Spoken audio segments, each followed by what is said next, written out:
In the beginning, there was Bitcoin. A mysterious white paper appeared in 2008, signed by the name Satoshi Nakamoto, promising a new kind of money, decentralized, borderless, and beyond the reach of governments. By 2009, Bitcoin was live, and a small band of believers began mining the first digital currency in history. But while Bitcoin captured imaginations, cracks appeared. Transactions took minutes, sometimes hours. The network guzzled electricity. It could process just a handful of transactions per second, far less than what global finance required. If money was truly going to be reinvented, Bitcoin's proof-of-work model might not be enough. Enter a different vision. Around 2011, a group of cryptographers and developers asked a question. What if digital money did not need mining at all? What if transactions could settle instantly, with a fraction of the energy and scale to handle the demands of banks, businesses, and billions of people? This idea gave birth to what would become the XRP Ledger. At the heart of it were three brilliant minds: David Schwartz, known as Joel Katz online, a software architect with a passion for cryptography; Jed McCaleb, the coder behind the early Mt. Gox exchange; and Arthur Brito, a quiet genius who preferred to remain in the shadows. Together they laid the foundation for a new consensus protocol that didn't rely on mining, but instead on a network of validators agreeing on truth. This was a revolutionary concept. No mining meant no wasted energy. Consensus meant speed, 3 to 5 seconds for settlement. The ledger could handle 1/500 transactions per second, rivaling Visa. And unlike Bitcoin, every transaction cost just fractions of a penny. By 2012, this innovation attracted Chris Larsen, a seasoned Silicon Valley entrepreneur. Larsen saw what others missed. This wasn't just a new cryptocurrency. It was the backbone of a new financial system. The four men joined forces and founded OpenCoin, later renamed Ripple Labs. Their mission was bold: to build the Internet of Value, where money could move like information does today. From the start, XRP was different. All 100 billion tokens were created at launch. No mining, no gradual release. The founders kept a share, with the majority placed into Ripple's control. To some, this looked suspicious, pre-mined and centralized. To others, it was efficient and transparent, designed for institutions rather than hobbyists. The debate around XRP's distribution still echoes today, but the tech itself? Undeniable. Transactions confirmed in seconds, cost nearly zero, energy footprint microscopic, and critically, the ledger was neutral. It could move any currency, not just XRP. Dollars, euros, yen, even Bitcoin could flow across it. That made XRP the bridge asset, a digital key that could connect the world's fractured financial systems. In the early years, Ripple's pitch was radical. While most crypto projects spoke of overthrowing banks, Ripple wanted to work with them. To critics, this felt like betrayal. Crypto was supposed to replace the old system, not partner with it. But Ripple's vision was pragmatic. Build a tool that institutions would actually adopt. Revolution not by rebellion, but by integration. As the first ripples spread, whispers began across the financial world. Could this strange new token XRP really solve the trillion-dollar problem of cross-border payments? Could it succeed where Bitcoin struggled? The stage was set. On one side, Bitcoin, the rebellious pioneer. On the other, XRP, the challenger built for speed, efficiency, and global adoption. What began as an experiment was about to collide with the realities of money, power, and regulation. This is the story of XRP. From shadowy origins to courtroom battles, from banks to blockchains, from today's uncertainty to a possible tomorrow where it underpins the financial system of the world. And it all began with a simple question: what if money moved like information? Ripple's early years and controversies. By 2012, the small team behind the XRP Ledger had a working technology unlike anything else in crypto. Transactions cleared in seconds, costs were fractions of a cent, and the design was tailor-made for the demands of global finance. But creating groundbreaking tech was only the first step. To change the financial system, they needed adoption. Chris Larsen, the business mind behind the project, pushed to rebrand. The group dropped the name OpenCoin and became Ripple Labs, signaling their mission: not just a currency, but a ripple effect through the entire world of payments. Their slogan became the Internet of Value, a system where money could move instantly, just like emails or data packets. But before partnerships could blossom, a storm of controversy swirled around XRP's creation. Unlike Bitcoin or Ethereum, all 100 billion XRP tokens were minted at the very start.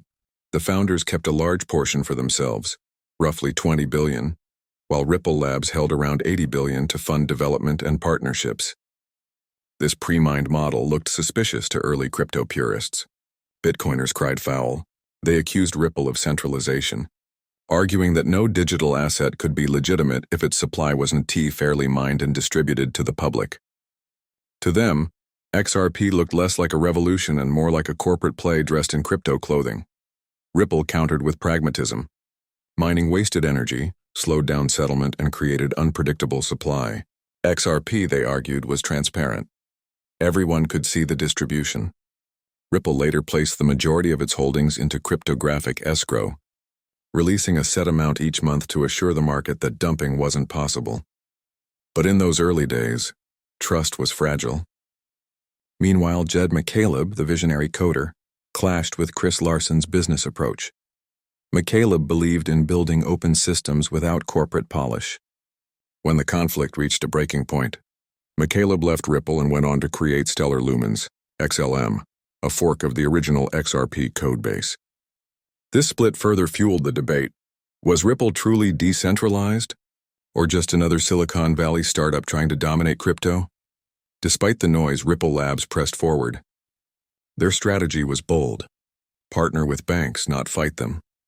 Instead of promising to overthrow the financial system, Ripple offered tools that could make it faster, cheaper, and more efficient. This was a radical departure from Bitcoin's be-your-own-bank ethos. The first partnerships began quietly. Small financial institutions and remittance companies tested Ripple's technology for moving money across borders. The results were stunning. Transfers that once took days could now clear in seconds. Fees dropped from double digits to fractions of a cent.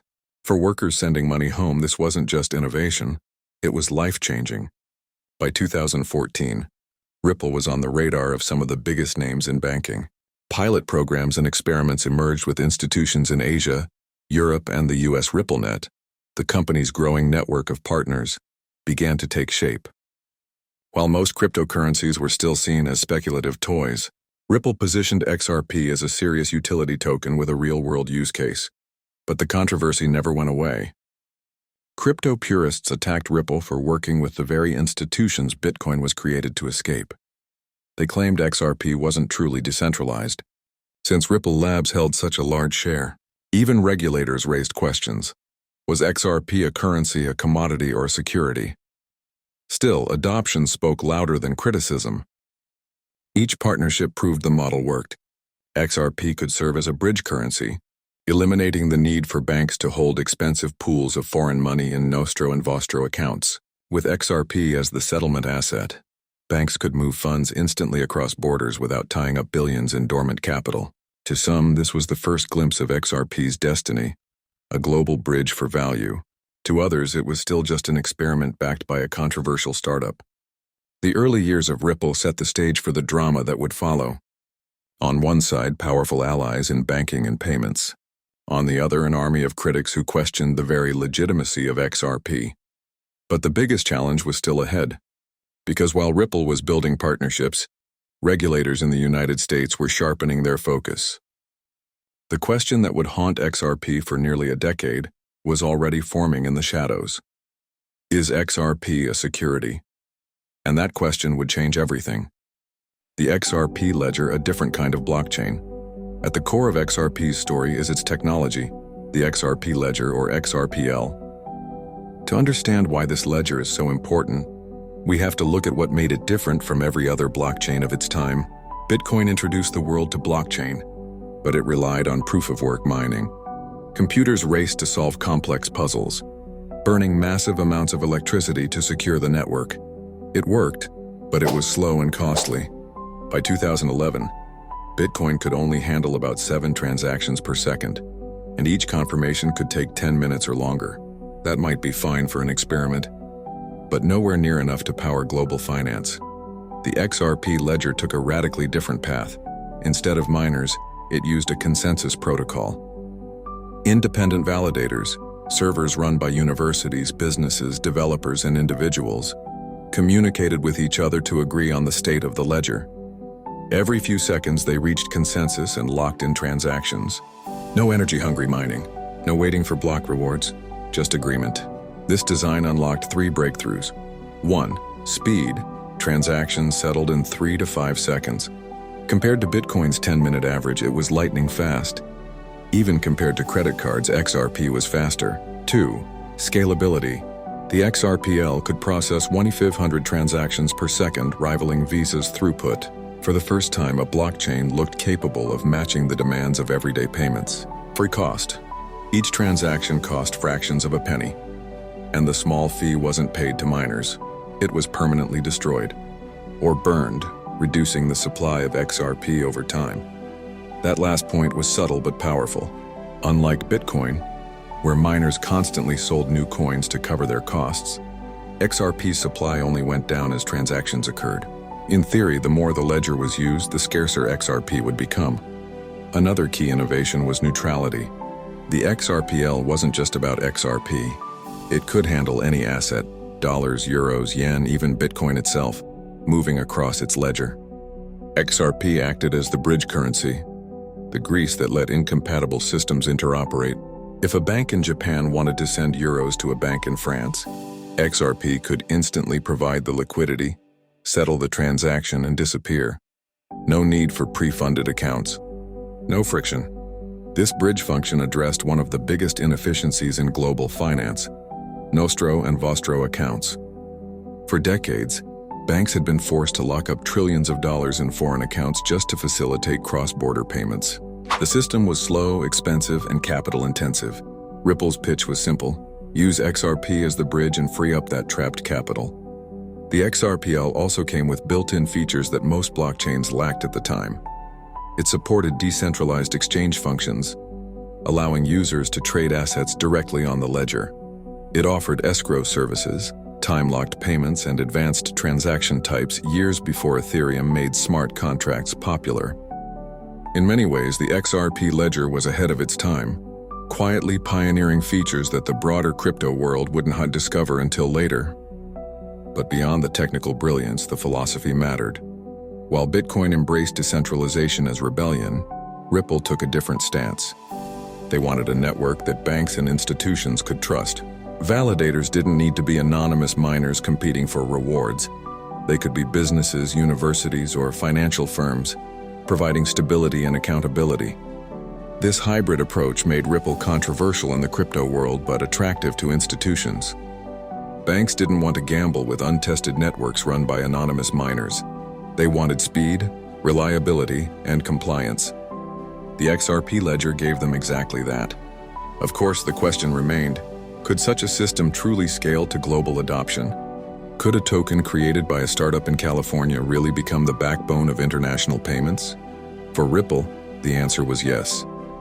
And they believed the XRP Ledger's design gave them a once-in-a-generation chance to build the Internet of Value. As early experiments turned into real-world pilots, the industry started to notice. XRP wasn't just another coin. It was a challenge to the way money had always moved. And while many in crypto dismissed it as banker's coin, the very institutions they mocked were beginning to listen. Innovation: how the XRPL evolved beyond payments.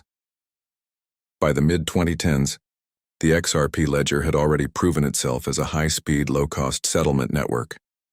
But Ripple and the developer community knew that standing still was not an option. Bitcoin was gaining attention as digital gold. Ethereum had burst onto the scene with smart contracts promising a platform for decentralized apps. If XRP was going to be more than a payments token, the ledger needed to keep evolving. The XRPL was designed to be flexible. From its early days, it already included features that many newer blockchains would later copy: built-in escrow, a decentralized exchange, and the ability to issue tokens representing fiat currencies or assets. But as blockchain innovation accelerated, the community sought to expand XRP's role in the digital economy. One of the most exciting upgrades came with hooks. Hooks introduced small pieces of on-ledger logic, essentially lightweight smart contracts. While Ethereum's contracts were powerful but heavy and costly, hooks allowed developers to add simple automation directly to transactions. With hooks, Accounts could reject payments that didn't meet conditions, trigger alerts, or even execute programmed behaviors automatically. This opened the door to financial applications without bloating the ledger or compromising its speed. Another breakthrough was the introduction of sidechains. These were parallel blockchains that could connect to the XRPL but run independently, with their own rules and functionality. Sidechains allowed experimentation without risking the stability of the main ledger. Developers could test new consensus models, build specialized applications, or even create private networks for institutions, all while linking back to XRP as the bridge.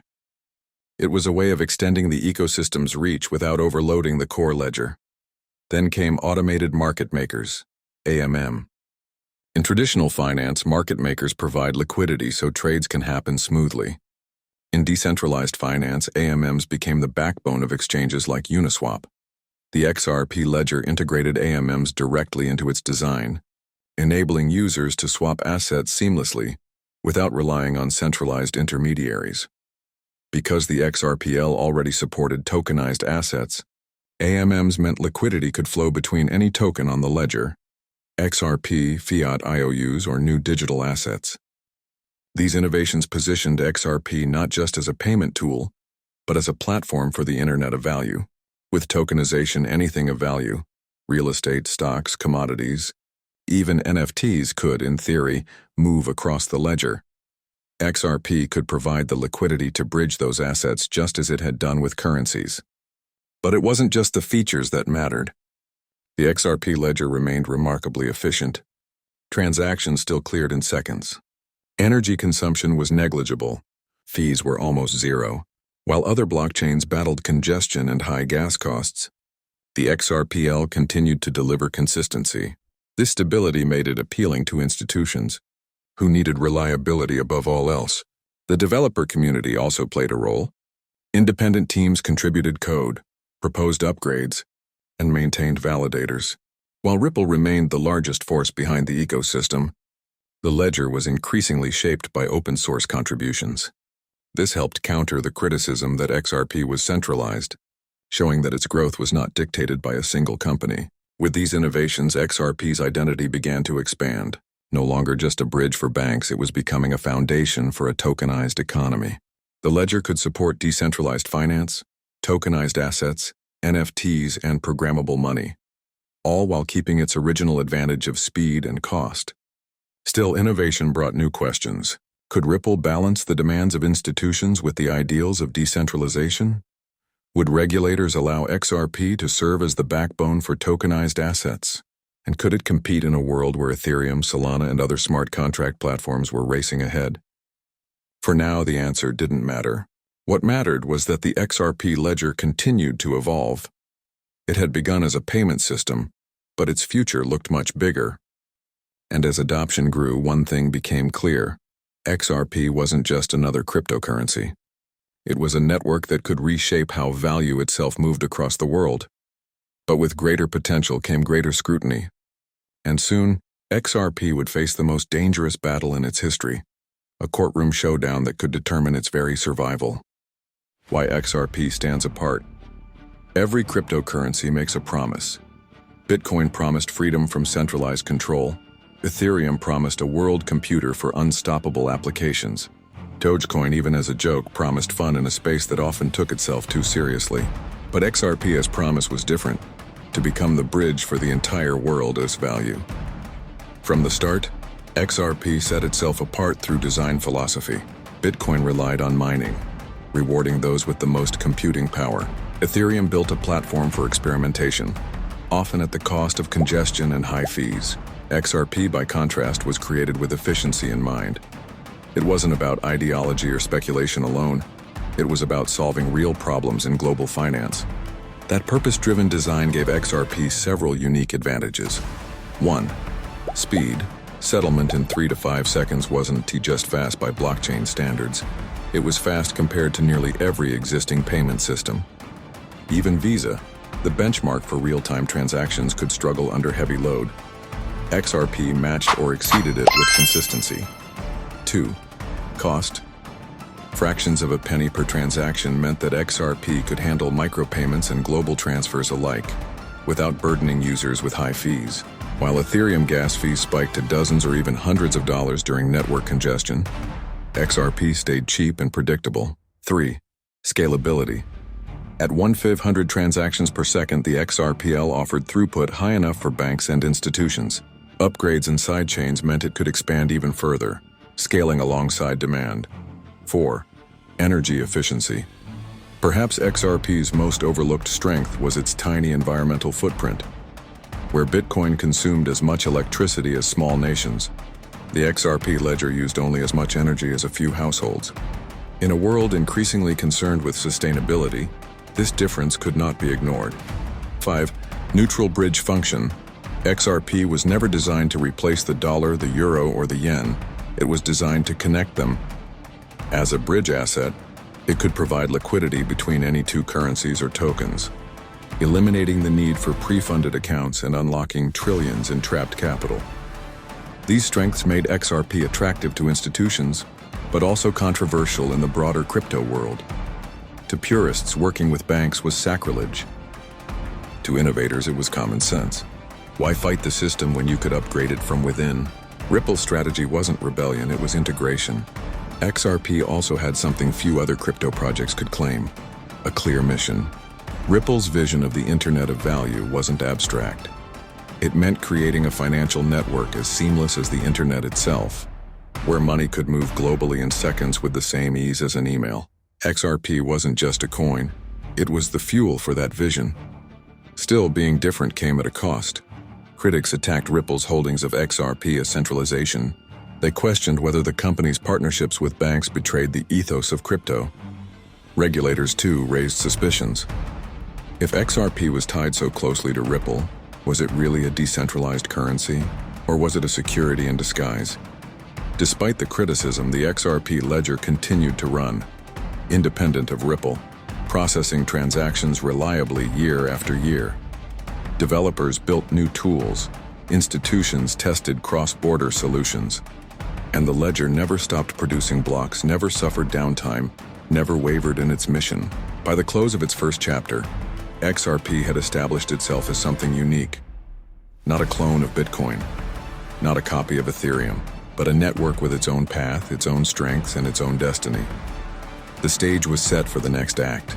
XRP had the technology, it had a mission, it had growing adoption, but it also had powerful enemies: critics in the crypto world, skeptics in finance, and regulators sharpening their knives.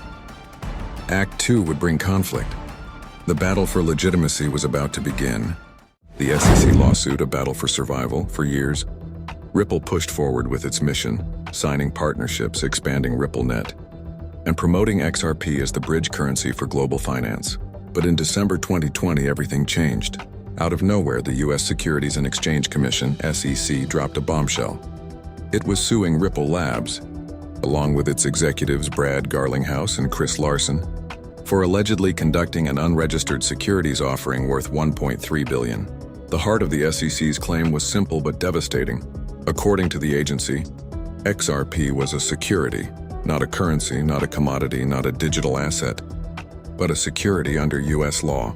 If true, every sale Ripple had ever made of XRP was illegal. Worse, the classification threatened to undermine XRP's very existence. If XRP was a security in the United States, exchanges couldn't list it, banks couldn't touch it. Its global utility would collapse. The reaction was immediate. Major U.S. exchanges, including Coinbase, suspended or delisted XRP trading. Panic spread through the community as the price of XRP crashed more than 60% in days. Critics declared the project dead. To them, the SEC's case wasn't just a lawsuit, it was a death sentence. But Ripple refused to back down. Brad Garlinghouse, Ripple's outspoken CEO, vowed to fight the case to the end. "We're on the right side of the law and the right side of history," he said. Ripple's defense argued that XRP was not a security. Unlike shares in a company, owning XRP didn't grant ownership of Ripple or any dividends. XRP was a digital token used for payments, traded globally, and functioning independently of Ripple Labs. As the case unfolded, it became more than a legal battle. It became a referendum on the future of crypto regulation in the United States. If the SEC won, nearly every crypto project could be vulnerable. If Ripple won, it would set a precedent protecting the industry. The stakes were enormous. The fight stretched on for years with dramatic twists along the way. Internal SEC documents revealed debates about Ethereum's classification, fueling arguments that the agency was inconsistent. Ripple scored small victories in discovery, forcing the release of the so-called Hinman documents, which showed that SEC officials had once suggested Ethereum was not a security. Why Ethereum but not XRP? Ripple pressed the point relentlessly. Meanwhile, outside the courtroom, XRP's resilience shocked its critics. Despite being delisted in the US, it continued to thrive internationally. Ripple signed deals with banks and payment firms in Asia, the Middle East, and Europe. ODL, On-Demand Liquidity, kept expanding using XRP to settle cross-border transfers in seconds. In many regions, the lawsuit hardly mattered. XRP was proving its value in the real world, regardless of what US regulators claimed. By mid-2023, the case reached its climax.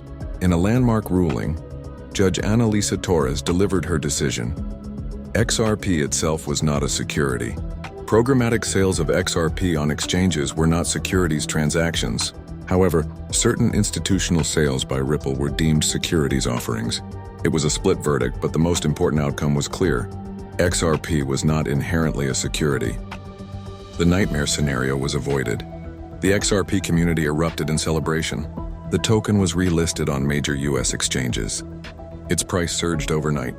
For the first time in years, the cloud of uncertainty began to lift. Ripple declared victory, framing the ruling as a win not just for XRP, but for the entire crypto industry. Still, the battle left scars. Ripple would continue to fight over fines and penalties for its past institutional sales. The SEC hinted at appeals, and the broader question of crypto regulation in the US remained unresolved. But one fact could not be erased: XRP had survived. The lawsuit that was meant to kill XRP had instead forged its identity. It was no longer just a token for payments. It had become a symbol of resistance against regulatory overreach. And as the dust settled, a new chapter began. The courtroom drama was over, but the geopolitical stage was calling.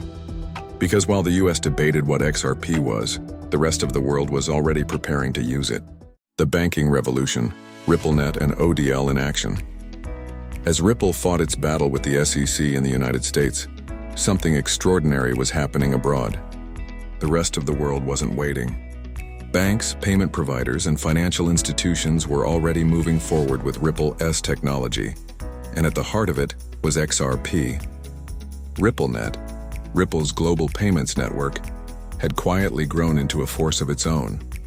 Unlike the creaky system of correspondent banking, RippleNet offered institutions the ability to move money across borders in seconds instead of days, at a fraction of the cost.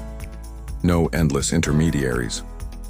No accounts trapped in pre-funded nostro-vostro relationships. Just speed, efficiency, and transparency. But RippleNet was only the beginning.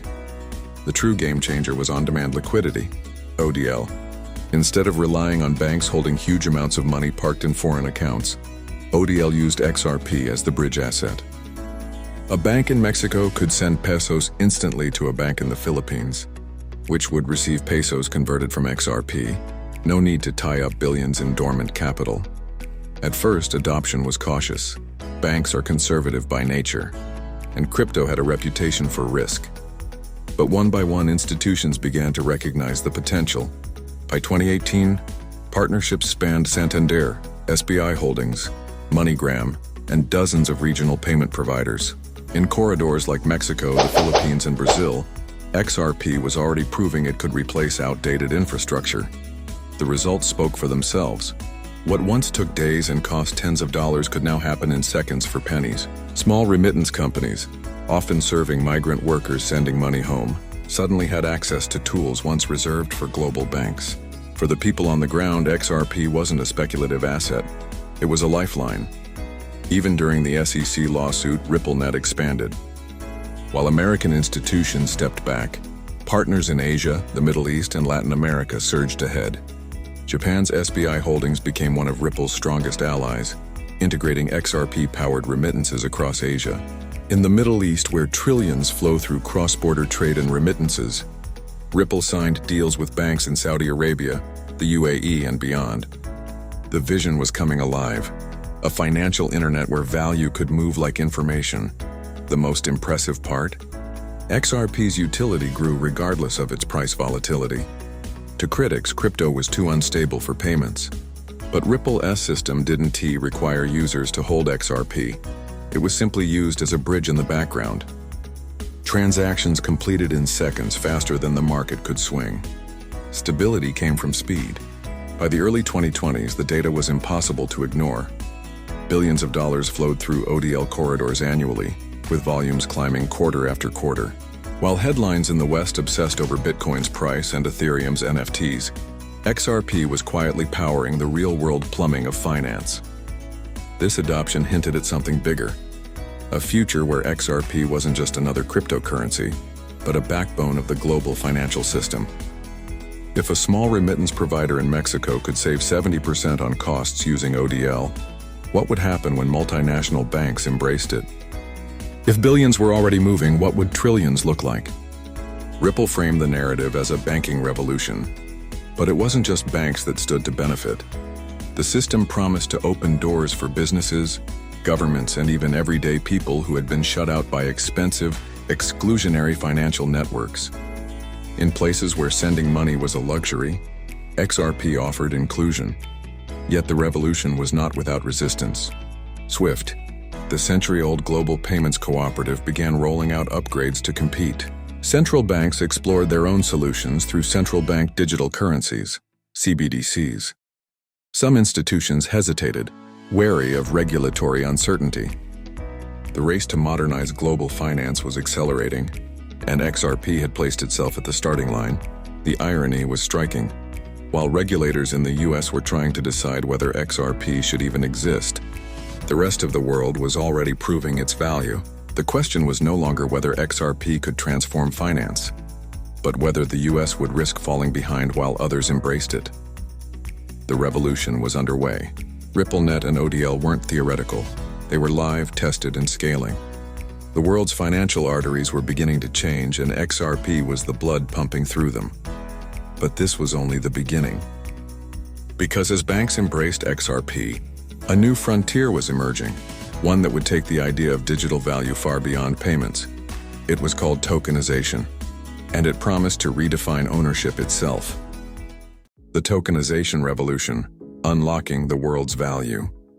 As RippleNet and ODL transformed the plumbing of payments, a new vision began to take shape, one even bigger than cross-border transfers. It was the idea of tokenization, the process of turning real-world assets into digital tokens that could move freely across a blockchain. At its core, tokenization is simple. Take something of value, real estate, stocks, commodities, even works of art, and represent it on a blockchain in digital form. That token can be divided, traded, transferred, and settled instantly, just like cryptocurrency. But unlike speculative coins, these tokens are directly tied to tangible assets. Why does this matter? Because the world's financial system today is painfully fragmented. Real estate transactions require endless paperwork and weeks of waiting. Stock settlements can take days. Commodities like gold or oil move on outdated systems that struggle to keep up with global demand. Trillions of dollars are locked up in friction. Tokenization changes that. A building in New York could be tokenized into millions of fractional shares, opening investment opportunities for people around the world. Gold stored in London could be instantly represented as digital tokens and traded globally in seconds. Bonds, carbon credits, even intellectual property, all could move with the same efficiency as a text message. And that's where XRP comes in. Unlike many blockchains, the XRP Ledger, XRPL, was built for speed, efficiency, and low-cost transfers. While Ethereum pioneered tokenization through smart contracts, its high fees and slower speeds limited scalability. The XRPL offered something different. A battle-tested, energy-efficient system capable of handling thousands of transactions per second with near zero cost. By the early 2020s, tokenization wasn't just theory. Real pilots were underway. In 2023, institutions began experimenting with tokenized treasuries and bonds. JP Morgan, BlackRock, and others started testing blockchain-based settlements. Meanwhile, Ripple expanded into central bank digital currencies, CBDCs, working with governments on projects that could tokenize national currencies.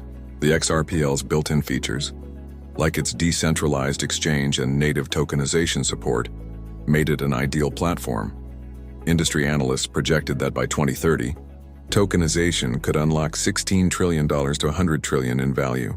It wasn't hype, it was a logical evolution. Just as the internet digitized information, tokenization would digitize value. For XRP, this was a once-in-a-generation opportunity. If RippleNet and ODL positioned XRP as the standard for cross-border payments, tokenization could elevate it into the backbone of global finance. Every tokenized asset, whether a house, a bond, or a currency, would need a fast, neutral bridge to move between networks. XRP was designed for exactly that role. The implications were staggering. Imagine a world where a worker in Kenya could buy fractional shares of real estate in Tokyo, settle instantly, and cash out in local currency, all powered by XRP. Or where a company in Brazil could tokenize its carbon credits and sell them globally, with every transaction bridged by XRP liquidity. The barriers between asset classes, countries, and currencies would dissolve. But tokenization also carried deeper meaning. It wasn't just about efficiency, it was about access. For centuries, wealth was concentrated in the hands of those with access to financial hubs. Tokenization threatened to level the playing field, letting anyone with a smartphone participate in markets once reserved for elites. XRP wasn't just a tool for banks, it was a tool for global inclusion. Of course, the path wasn't guaranteed. Competing blockchains from Ethereum to private bank-led systems were fighting for dominance. Governments eyed regulation cautiously, wary of destabilizing existing markets. Critics warned of security risks and questioned whether old institutions would truly give up control. Yet the momentum was undeniable. Tokenization wasn't a question of if, it was a question of when. And with every passing year, the role of XRP became clearer. Payments were only the first domino. The real prize was the tokenization of everything. This wasn't just a technological upgrade. It was the dawn of a new financial era, where the boundaries of ownership, value, and money itself would be redrawn. And XRP was positioning itself to be at the center of it all. CBDCs and the global currency bridge. As tokenization gained momentum, governments around the world faced a question they could no longer ignore. What about national currencies themselves? If real estate, stocks, and commodities could exist on blockchain, then surely money, the most fundamental asset of all, would follow. Enter CBDCs, central bank digital currencies. CBDCs are the digital form of a nation's fiat currency, issued directly by its central bank. Instead of paper bills and physical coins, citizens and businesses could hold government-backed tokens in digital wallets. For central banks, the idea promised efficiency, traceability, and the ability to modernize outdated monetary systems. For citizens, it offered faster payments and greater access to financial services. By the early 2020s, experiments exploded worldwide. China raced ahead with its digital yuan, already piloted by millions of people. The European Central Bank explored a digital euro. Countries from Nigeria to the Bahamas launched their own versions. By 2025, over 100 nations were investigating CBDCs. The global financial map was shifting. But a problem emerged: interoperability. A digital yuan might work in China and a digital euro in Europe, but how would they interact? How would a Kenyan CBDC connect with a Canadian one? Or a Brazilian digital real settle against a Singapore dollar? Without bridges, CBDCs risked creating new silos, not breaking them down. This is where XRP entered the conversation. Unlike national currencies, XRP is neutral. It doesn't belong to any one government. It was designed as a bridge asset, moving value seamlessly between different systems. Ripple began positioning its technology not as a competitor to CBDCs, but as their connective tissue. Ripple launched projects with central banks to test CBDC integration on the XRP Ledger, XRPL. The design was compelling. Each country could issue its digital currency on its own system, but when those currencies needed to move across borders, XRP could serve as the bridge. No need for pre-funded accounts, no delays, just instant liquidity. For central banks, this solved a major dilemma. They could maintain sovereignty over their currencies while still connecting to a global network. For businesses, it meant faster, cheaper global trade. For everyday people, it promised inclusion in a truly global financial ecosystem. Consider the scale. Today, cross-border payments exceed $150 trillion annually. If even a fraction of that moved through XRP as the bridge for CBDCs, the volume would dwarf anything in crypto's history. Suddenly, XRP wasn't just a speculative asset, it was infrastructure for the world economy. But CBDCs also stirred controversy. Advocates praised their potential for inclusion and efficiency, but critics warned of surveillance and control. If every transaction was visible to central banks, what happened to privacy? Would CBDCs give governments unprecedented power over how citizens spent money? Ripple walked a careful line. Its message was clear. CBDCs would come whether people liked it or not. The real question was how they would connect, and XRP offered a way to ensure they worked globally. In this way, XRP's story intertwined with one of the most important financial experiments in history. It was no longer just about banks or remittances. It was about the very definition of money. If fiat currencies went digital, they would need a bridge. And XRP had been designed for that purpose from day one. The stage was set. Tokenization was unlocking trillions. CBDCs were reshaping money itself. And XRP, once dismissed as just another altcoin, now found itself positioned as the potential glue of the entire system. But beyond governments and banks, another powerful group was beginning to take notice. The world's largest financial institutions and asset managers. They saw what was happening, and they weren't about to be left behind. Wall Street enters the game.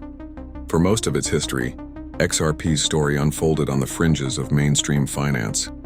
It was the token dismissed by Bitcoin maximalists, the banker's coin ridiculed by crypto purists, and the target of regulators in Washington. But by the mid-2020s, something began to shift. The very institutions that once ignored crypto, Wall Street giants, asset managers, and financial powerhouses, started to see the opportunity Ripple had been talking about for over a decade. It began with tokenization. When banks and asset managers realized that real-world assets, stocks, bonds, real estate, commodities, could be digitized and moved on blockchain, the race was on. BlackRock, the largest asset manager on the planet, launched pilots for tokenized funds. JP Morgan developed its Onyx blockchain for settlement. Goldman Sachs, Citibank, and Fidelity rolled out their own experiments. Suddenly, tokenization wasn't a buzzword. It was a trillion-dollar strategy. And where there was tokenization, there was a need for liquidity. If a bank in New York tokenized treasuries and a bank in Singapore tokenized real estate, how would those assets move across borders? What currency would bridge them? Wall Street began to look at XRP not as a speculative coin, but as a neutral settlement layer for the new economy. Institutional adoption didn't come overnight. At first, it was whispers. Fund managers exploring whether XRP could reduce costs in cross-border bond trades, or banks quietly testing RippleNet alongside Swift. But the momentum built. By 2024, major hedge funds and family offices had allocated portions of their portfolios to XRP, not just for speculation, but as a long-term bet on utility. Ripple itself helped open the door. The company prepared for a potential IPO, signaling to Wall Street that it was ready to play on their field. An IPO would give Ripple transparency, financial disclosures, and the kind of legitimacy big money demanded. Whether or not the IPO happened, the message was clear. Ripple was no longer just a crypto startup. It was a fintech company on the verge of becoming a publicly traded global powerhouse. ETFs also entered the conversation. After the approval of Bitcoin ETFs in the US, speculation grew about which digital assets would be next. Ethereum was the obvious candidate, but XRP, with its legal clarity after the SEC case, was not far behind. The idea of an XRP ETF excited institutions, regulated, exchange-traded access to the asset without the complexities of custody. If approved, such a fund could funnel billions in traditional capital into XRP overnight. But institutional adoption was about more than ETFs. The integration of XRP into tokenized markets was where the real opportunity lay. Imagine a pension fund trading tokenized bonds in Europe, settling instantly using XRP liquidity, or a commodities exchange digitizing barrels of oil, moving value across borders in seconds. These weren't just concepts. They were being tested in pilots by some of the largest players in finance. The irony was sharp. For years, XRP had been mocked as too centralized, too corporate, too boring. Yet those very traits, efficiency, compliance, partnerships with banks, were now its greatest strengths. While Bitcoin was hoarded as digital gold and Ethereum-powered experimental apps, XRP was becoming the quiet workhorse of institutional finance. Still, challenges remained. Wall Street moved cautiously, testing the waters before diving in. Regulation loomed, and competition was fierce. Ethereum, JP Morgan systems, even CBDCs all vied for dominance. But XRP had something unique, a decade-long head start building the rails of the Internet of Value. By the time Wall Street truly stepped in, XRP was no longer just a crypto project. It was infrastructure, global plumbing connecting banks, businesses, and markets. And institutions once skeptical now understood the value of holding the very token that powered it all. The revolution had reached Wall Street. But the story of XRP was far from finished. Because beyond banks, beyond governments, beyond even institutions, a deeper question was emerging. Could XRP evolve into something even greater? Could it one day serve not just as a bridge, but as the backbone of the world reserve currency itself? The price theories, from modest to legendary. When people talk about XRP, one question always rises to the surface. How high could it go? Unlike Bitcoin, which is often compared to digital gold, XRP's value has always been linked to its utility. It is not just a speculative asset, but a bridge for payments, liquidity, and possibly the backbone of a new financial system. That connection to real-world use has inspired a wide spectrum of price theories, some modest, some almost mythical. The most conservative predictions start small. Analysts frequently point to $5 to $10 as a reasonable range if XRP captures only a fraction of global cross-border payments. With more than $150 trillion moving across borders annually, even a tiny slice flowing through XRP could push its price upward. At $10, XRP's market cap would rival the largest companies on Earth. From there, the theories climb. More optimistic models argue that if XRP became a standard settlement asset, its value could reach $50 to $100. This isn't pure speculation. Liquidity matters.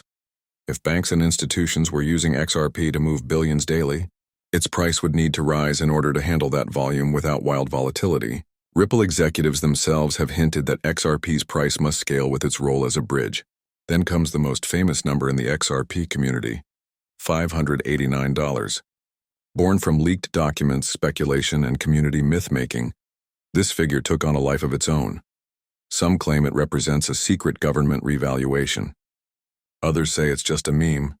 Either way, 589 became a rallying cry, a symbol of XRP's destiny to shock the world. Beyond that lie the extreme projections, $1,000, $10,000, or even higher. These rest on the theory of XRP as a global reserve asset. If it were to underpin international trade, backstop debt, or collateralize tokenized markets, its price per unit would need to scale into the thousands, simply to provide the liquidity required. Because XRP has a fixed supply of 100 billion coins, higher valuations may be necessary if adoption reaches that scale. Of course, critics scoff at these bold visions. They argue that XRP's supply makes such numbers unrealistic, that adoption remains uncertain, and that regulation could clip its wings. To them, anything beyond $10 is fantasy. But price theories are about more than numbers. They are about belief in a future. Bitcoin has its million-dollar coin dream. Ethereum has its world computer narrative. XRP's range of predictions, from $5 to $10,000, reflects faith in a future where value moves like information, instantly and globally. No one knows where the truth will land. Maybe XRP stabilizes at $10 as a bank utility token. Maybe it climbs into the hundreds as tokenization and CBDCs explode. Or maybe, against all odds, it fulfills the wilder predictions. One thing is certain. XRP has endured lawsuits, delistings, and constant doubt, yet it remains. Its price theories survive because its mission survives. And for millions of believers, the real question isn't if XRP rises, it's how far. The tokenization of everything. Imagine a world where every asset, houses, stocks, gold, even your identity, exists as a digital token. This isn't science fiction. It's the next great transformation in finance, and XRP is positioned at its center. Tokenization means taking something of value in the real world and creating a digital twin on a blockchain. A skyscraper in London could be divided into millions of tokens, each representing fractional ownership. Gold bars in a vault could be mirrored as digital tokens, instantly tradable worldwide. Stocks, bonds, carbon credits, art, everything can be tokenized. Why does this matter? Because traditional systems are painfully slow. Real estate transactions take weeks. Stock settlements take days. Cross-border asset transfers are clogged with intermediaries. Tokenization unlocks liquidity, speeds up settlement, and lowers barriers. It lets anyone, anywhere participate in markets that were once closed to them. The XRP Ledger was built for this future. Its speed, efficiency, and low cost make it a natural home for tokenized assets. Unlike Ethereum, which pioneered tokenization but struggles with high fees, the XRPL can handle thousands of transactions per second for fractions of a cent. That efficiency is essential if trillions of dollars are to flow through digital tokens. Even today, the seeds are planted. Financial giants are testing tokenized treasuries, corporate bonds, and money market funds. Ripple itself is working with institutions and governments on tokenized projects, including CBDCs. Analysts forecast that by 2030, tokenized markets could exceed tens of trillions of dollars, rivaling entire global industries. Here's where XRP shines. Tokenization creates fragmented pools of digital assets. Stocks here, bonds there, currencies everywhere. But these tokens still need to move across systems, across borders, and across blockchains. XRP is designed to be the bridge.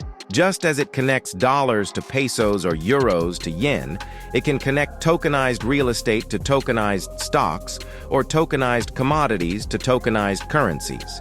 The potential is staggering. A farmer in Argentina could tokenize crops and sell shares globally. A student in Kenya could invest in fractional real estate in New York. A company in India could raise capital by issuing tokenized bonds instantly accessible to global investors. All of it could settle in seconds with XRP providing liquidity. But beyond efficiency, tokenization means access. For centuries, wealth has been concentrated among those with access to traditional markets.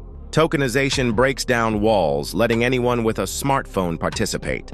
XRP isn't just about banks, it's about financial inclusion at a planetary scale. Challenges remain. Regulation must catch up. Security and custody need to be airtight. Competing blockchains, from Ethereum to Solana to private bank-led networks, all want a piece of the market.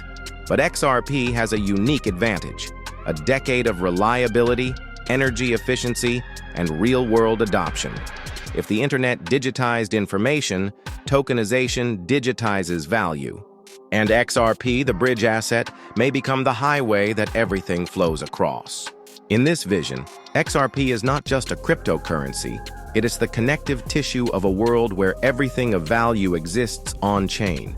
And if that future comes true, the story of XRP is not about payments anymore. It's about the tokenization of everything. XRP in the age of AI and quantum computing. Every great technology eventually meets its next challenge. For XRP and the broader world of digital assets, those challenges are already on the horizon: artificial intelligence and quantum computing. Both promise to reshape the world. The question is, will XRP be ready? Artificial intelligence is transforming industries at lightning speed. In finance, AI already analyzes markets, detects fraud, and manages risk faster than any human. As payments, assets, and currencies become tokenized, AI will inevitably play a central role in moving and securing that value. Here, XRP's design offers a unique advantage. Because the XRP Ledger is lightweight, efficient, and fast, it is well-suited for machine-to-machine transactions. Picture a future where self-driving cars pay each other for right-of-way, or where smart appliances settle micropayments for electricity in real time. These require tiny, instant transactions at global scale. Exactly what XRP was built for. In this sense, XRP may become the financial language of machines, the settlement layer for an AI-driven economy. But AI is only one side of the coin. The other is more daunting: quantum computing. While still emerging, quantum technology has the potential to break today's cryptography, the mathematical locks that secure blockchains. In theory, a sufficiently powerful quantum computer could compromise Bitcoin, Ethereum, or any digital system based on current algorithms. For crypto, it's an existential threat. The XRP Ledger, however, has a built-in defense: cryptographic agility. This means its code can upgrade to stronger algorithms as threats evolve. While Bitcoin's governance makes upgrades slow and contentious, XRP's structure allows it to adopt quantum-resistant cryptography more rapidly. Ripple and the XRPL community have already discussed migration paths for post-quantum security, ensuring that XRP remains resilient when the time comes. Quantum resistance is not just a technical detail, it's about survival. In a future where global trade, tokenized assets, and even CBDCs rely on blockchain, the network that adapts first will win trust. If XRP can maintain security while others scramble, it could cement its place as the backbone of digital finance. Together, AI and quantum force us to imagine a future far beyond today. Debates about price or regulation. They point to a world where value moves at machine speed and must withstand unprecedented threats. In that world, efficiency and adaptability are not luxuries, they are requirements. And that's where XRP stands apart. It isn't trying to be everything. It isn't weighed down by slow mining or bloated code. It was built for speed, efficiency, and flexibility. That simplicity may prove to be its greatest strength in an AI and quantum future. If the first chapter of XRP was about payments and the second about tokenization, then the third may be about survival, proving it can thrive in a financial system run by machines and tested by quantum fire. The reserve currency debate. For decades, one currency has ruled the global financial system: the US dollar. From oil trade to international debt, the dollar has been the backbone of global commerce since World War II, but in recent years, cracks have started to show. Rising debt, inflation, political polarization, and challenges from rival nations have sparked whispers of a post-dollar world. Into this debate steps a provocative question: could XRP become the reserve asset of the future? The argument begins with liquidity. A reserve currency must move across borders easily, settling trade and storing value. The dollar does this today, but it depends on a slow, expensive system of correspondent banking.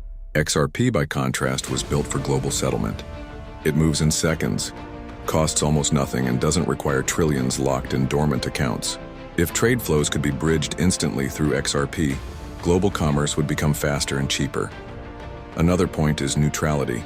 Reserve currencies carry political baggage. The dollar gives the United States enormous leverage, but also creates tensions. Other nations, from China to the BRICS alliance, seek alternatives that reduce dependence on Washington. XRP, unlike any national currency, is neutral. It belongs to no government. This neutrality could make it an attractive bridge for countries that don't fully trust one another, but need a shared settlement layer. Some theorists imagine a hybrid system. Instead of replacing the dollar overnight, XRP could act as a bridge asset between CBDCs and tokenized reserves. A basket of national currencies, commodities, and tokenized assets could settle through XRP, creating a multipolar system where no single nation dominates. In this scenario, XRP isn't the new dollar, but the neutral backbone connecting them all. Skeptics are quick to counter. Reserve currencies aren't chosen just for efficiency. They are backed by deep financial markets, military power, and political influence. The dollar isn't strong because it's fast, but because it's tied to the might of the US economy and treasury markets. For critics, the idea of XRP replacing the dollar ignores the messy reality of geopolitics. Yet, history shows that reserve currencies do change. The Dutch guilder gave way to the British pound. The pound gave way to the dollar. Each shift followed global realignments in trade and technology. And today, with tokenization and digital assets rising, it isn't impossible to imagine a future where a digital, neutral bridge like XRP plays a central role. Supporters of the reserve thesis argue that XRP doesn't need to carry the full weight of the dollar. Instead, it needs to provide the settlement rails that allow trade to flow. If trillions in global commerce move across XRP, its role could be just as vital, if not more so, than any single fiat currency. Whether XRP becomes a true reserve asset or not, the debate itself speaks volumes. What began as an altcoin ridiculed by Bitcoin purists is now considered, in some circles, as a candidate for the highest role in global finance. That transformation shows how far XRP has come and how much further it might go. If the Internet of Value becomes reality, the world may not revolve around the dollar, the euro, or the yuan. It may revolve around the bridge that connects them all. And that bridge could be XRP, the endgame XRP in 2030 and beyond. Speculation has always swirled around XRP, but to imagine its endgame, we have to leap forward in time to a world reshaped by digital money, tokenized assets, and new global alliances. What might XRP's place be in 2030? Picture this. By the end of the decade, tokenization has gone mainstream. Real estate, bonds, stocks, and commodities trade on blockchains accessible around the world. CBDCs operate in nearly every major economy, each digital version of national money connecting to the global web. Finance has become faster, more transparent, and more inclusive than ever before. Yet with this progress comes fragmentation. Dozens of blockchains, hundreds of CBDCs, trillions in tokenized assets, all in need of a bridge. That's where XRP thrives. As a neutral settlement asset, XRP connects systems that would otherwise remain isolated.